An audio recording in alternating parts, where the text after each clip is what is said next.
Hi, I'm Brian Orlando. My guest today is Ron Goldstein from Free Media, Inc. Now, what exactly is Free Media? We'll talk about that later on. But Ron has worked with political clients such as Bill Clinton, Barack Obama, Ted Kennedy. He's worked with large politics, small politics, and in the world of politics, you have to talk about key issues. And we talked about abortion and we talked about gun rights, but he said something the other day that literally made my jaw drop. You said that the number one issue, the most important issue right now, is campaign finance reform, which is probably something nobody is speaking about. No doubt it's the most important. I'm an old guy that was around the 60s. I remember the 60s, 70s, 80s. The number one issues in those days was the Vietnam War, civil rights, women's rights. And they were on the tips of everybody's tongue. Right. And for this century, I am convinced that the number one issue, the sexiest issue, is campaign finance reform. The reason why is because, think about it. Think about our legislators, our governors, our senators, our congressmen, our presidents, waking up every morning, putting their feet on the ground and saying, how am I going to help my country today? How am I going to help my constituents today? How am I going to make this a better place? Instead of how am I going to raise $2 million in the next week? How am I going to get reelected? How am I going to appease all the people who contributed to my campaign? Are they going to like what I propose? How many fundraisers do I have this week? How many phone calls, fundraising phone calls do I have to make today? Because in any typical candidate's day, even an incumbent, someone who's holding office, the percentage of time making fundraising calls is probably, if you're good, is probably 50-55% of your day. Okay. Not thinking, not reading, not being involved in a committee, 50 to 55% of your day is raising money. And you have spent 4 or 5 hours a day making these phone calls yourself. I've made the phone calls. I've whipped these guys into that's what they're doing. It's sad, but that's what our system is today. And that's why we have to get money. We're never going to get money out of it, neither should we. But we've got to do this balance where it's not all about groups and how we vote in a group. You mentioned gun control, the NRA. I mean, most politicians don't believe that when they walk in, that the way to go after someone with a gun who walks through the lobby of a school is to have the teachers armed with guns. Same congressmen and senators don't really believe that. Sure, there's a couple of crazies that they don't really go, but they vote for it because they're getting money from the NRA. And if they want to be reelected and they want to stay in this position, this is what they have to do. Wasn't it Reagan who said that politics is the second oldest position, the second oldest profession, and after he was in it for a couple of years, he realized how similar it was to the first oldest profession? Exactly. It's sad, and we have to have some sort of reform and take the money out of this. We have to hold people accountable. Who's contributing?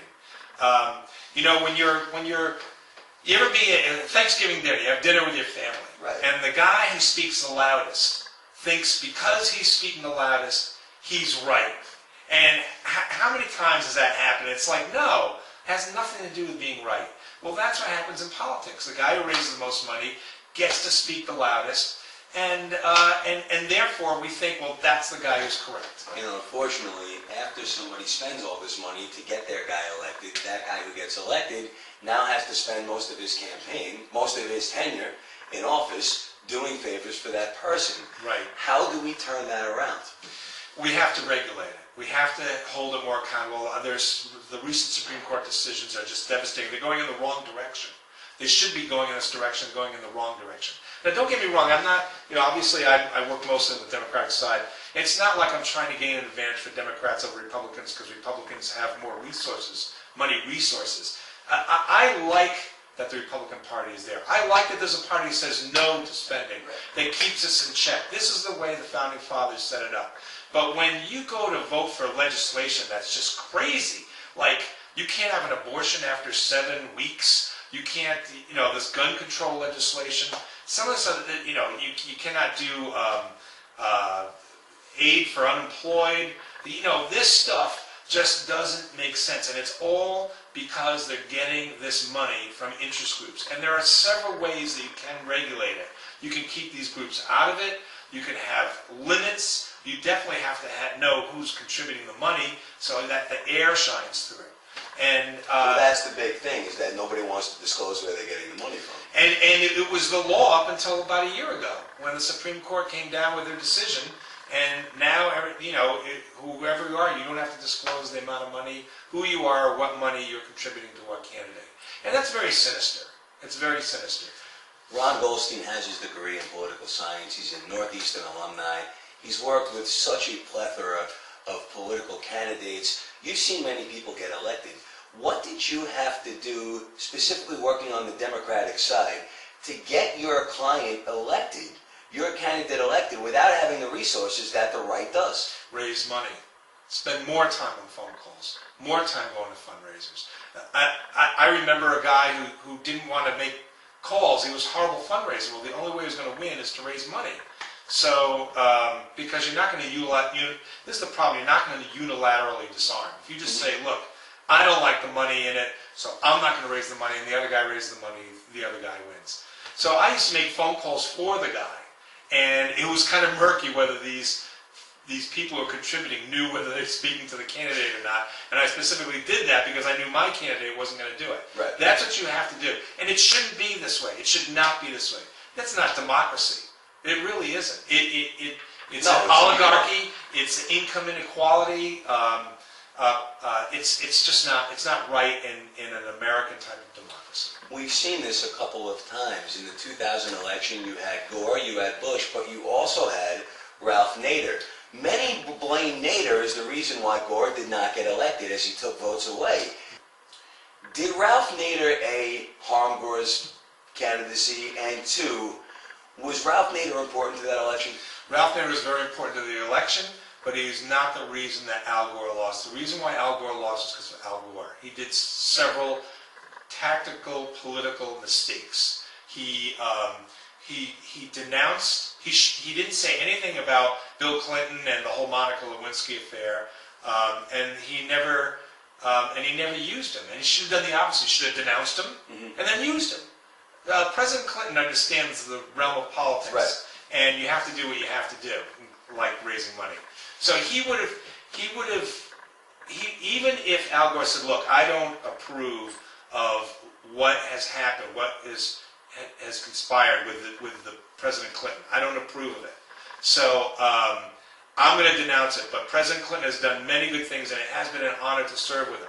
Now, he says that, and then he picks up the phone and goes, okay, Bill, I want you now to go to Manchester, New Hampshire. I want you to go to Iowa. I want you, and he turned it around. The other thing about Al Gore is he didn't win Tennessee. You have to win your own state. Right. You can't win your own state. So Al Gore lost that. But it's interesting that you bring up this election because getting back to campaign finance reform, here's an interesting way to do it. Now, if okay, Ron, you're kingmaker. We're gonna do everything you say. We're gonna take the money right out of it. So someone walks into the booth, and there's 50 names there, and they don't. That guy is a lawyer. I don't know who these people are. So money does help establish who these people are. But if you had a more level playing field, and you just went into these people's biographies, and not like had them just advocate stuff on their own. Let's look at Ralph Nader, George Bush, and Al Gore. Al Gore was a good vice president, one of the best. And he's son of a good senator. He's a good man. He's a good man. George Bush, if you're a Republican, he's kind of a good guy too. He was. He wasn't. A lot of people in Texas liked him. He's son of George Bush Sr. So hard on criminals. Yeah, it's stuff there both sides. Then you've got Ralph Nader. Ralph Nader instituted seatbelts that saved like millions of lives. He established consumer advocacy where he protected people from buying bad things. Right. Wow! Just on paper, there's the guy. But he had no money, and he wasn't taken seriously by the media or by fundraisers, so he never went anywhere. I'm not advocating that Ralph Nader should have won that, but just think about it. I mean, we would know these people better if we didn't have these distorted commercials that are paid by money that have been raised by interest groups. The one thing that comes to my mind that was so egregious, Senator Max Cleland in Georgia, a triple amputee, a Vietnam hero. Well, he ran for re-election against Saxby Chambliss. Saxby Chambliss did a commercial where he put side by side Max Cleland and Osama bin Laden. I mean, he just puts their two pictures together and compares the two of them to say, in some ways they're similar. How egregious, how horrible, how despicable. Yeah. Guess what? Saxby Chambliss won that race because of that commercial. Because he had the money to produce that commercial. He had the money, he had the chutzpah, and they ran with that commercial. Now, a guy like Ralph Nader had some very interesting ideas, and he was going after the cell phone companies as well. I do think it is unfair that a guy like Ralph Nader was not able to run on the same level as Gore and Bush because of money. Right. It's something about it doesn't seem right. Right. Well, you can look at Ralph Nader and say, do you really want to be your president? Is he an administrator? Will he look at both sides? Will he compromise? But that's all stuff that you can take in consideration if you have a more level playing field. He was just dismissed. Oh, he has no, it was like a protest vote. But he was just dismissed. And he had no chance because these other guys had money. And I think you have to have a little bit more of a level playing field. What about a guy like Ron Paul? What about him? Does he have enough money to run? Because when I look at Ron Paul, I'm reminded of Ralph Nader. Well, Ron Paul, his son now is going to run, Rand Paul, right, who's the senator of Kentucky. And he's going to run, and I think he's going to be a legitimate candidate. He runs as a libertarian Republican. I have problems with that because I don't think you can be a libertarian and a far-right Republican at the same time. They're oxymorons. They run against each other. One wants to tell you how to run your life, and the other one says, you live your life the way you want. So I don't see how the two mesh. So I don't see the allure of them. And well, live your life, but don't have an abortion. Right. And I don't think... And go to church. Right. Do as I say. But be free. Right. It's just going to work. I don't think that Rand Paul is going to go very far in the Republican primary because of that. When they look at libertarian, some people in the mainstream Republican Party think that's a little nutty to them, and it's not credit. It's not street cred for them. Well, there you go. If I have money as a Democrat, how do I run my commercials now against Rand Paul? I would do it just the way I said. Libertarian and far right extremist. How do you do that? I guarantee I'm not going to put him next to Osama bin Laden. I mean, there are limits to what people should do. Although there are several people on the other side who really don't know any limits on that. I don't think that Rand Paul. I think there are other candidates that are going to be more credible. I understand as you're speaking that campaign finance reform is extremely important. How do you go about getting this issue into the media, though? Because it's not as sexy as abortion. It's not as sexy as a war or as gun control. These special interest groups run the media. I'm a member of the media, so I understand this. I don't want to talk about campaign finance reform. It's boring. It's very hard because it's boring. And I think it just needs to be communicated a little better, like the way I said it. What's very interesting is there is a politician who comes to mind whose reputation on the lower level was on campaign finance reform and rode that to the next level of senator and then president. His name is Barack Obama.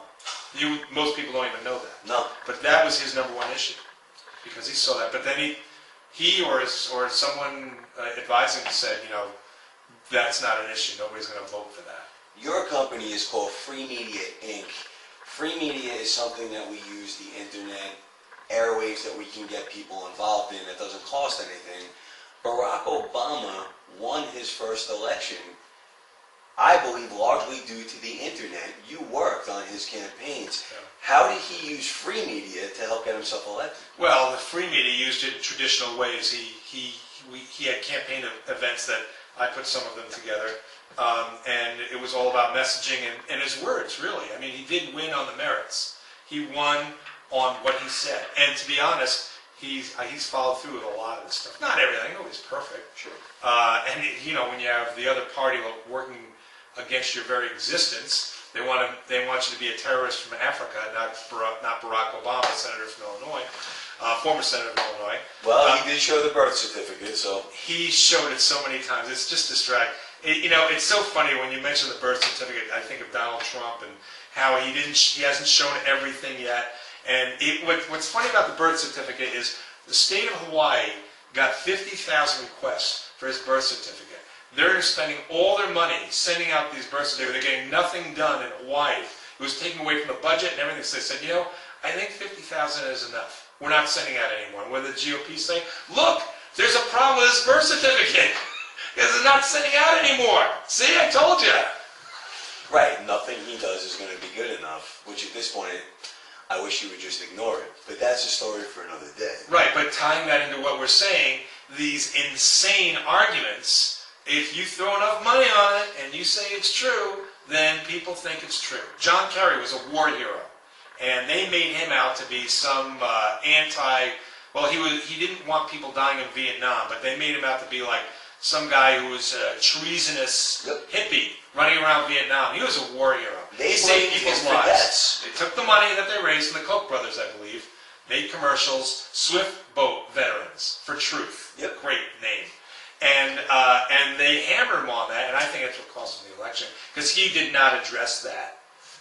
If I was him, just take this 1 minute. If I was him, I would call a press conference and say, "This is what happens. This is what happens a lot. These things like Max Cleland and Osama bin Laden and some of these charges that Kerry's like treasonous. They're so beneath them that they're like, I'm not going to address this. I'm not going to give this any credibility.